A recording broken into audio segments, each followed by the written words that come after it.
I'm now very pleased to be able to introduce Dr. Nasser Rabb, Director of the Aga Khan Program for Islamic Architecture and co-curator of Syria, A Living History.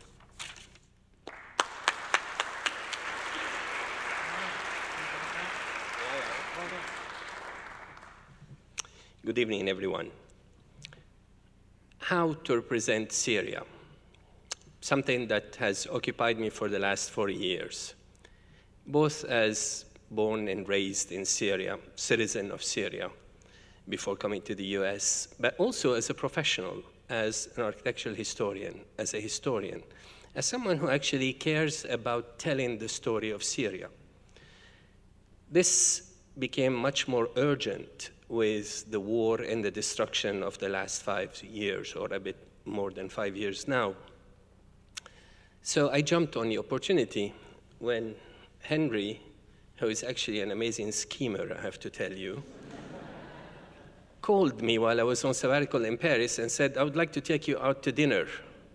He knew that that was a winning proposition. And then he said, we're going to do a show about Syria. Would you like to work with us on that? And I said, yes. I had no idea what my role was going to be.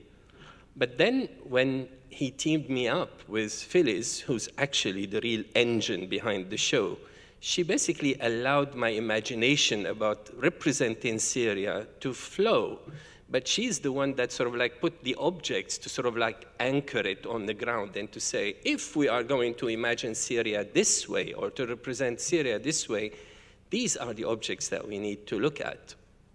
We came up with the thematic division based on the notion that a country that is as rich as Syria, artistically, culturally, historically, religiously, intellectually, cannot be just represented as sort of like a chronology of events and cultures. We need to sort of like somehow insert it in our notion of culture in general.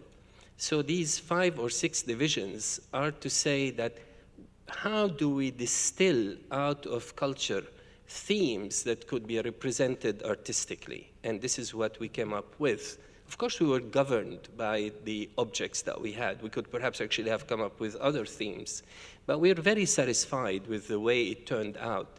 And the way, even though it is not very clear from the beginning that this is what you are confronted with when you come into the show, but in fact, you are there looking at the notion of culture as represented by the history of one particularly rich and particularly interculturally constructed country.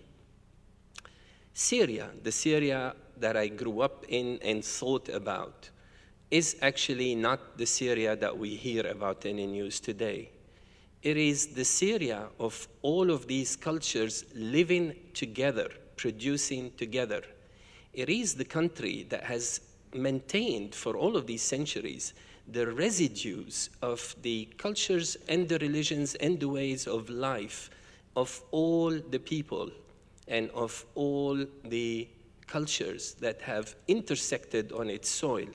That's why we have religions in Syria, and I'm saying religions in the plural, that do not exist anywhere else.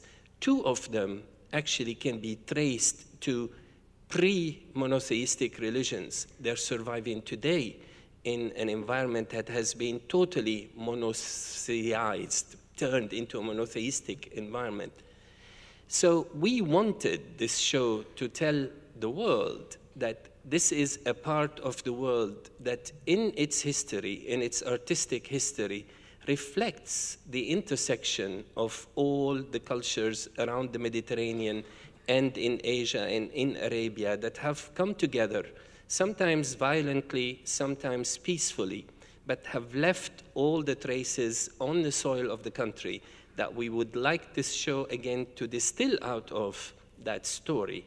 And we hope that you will be able to read that story as you turn and look at the show itself. Thank you.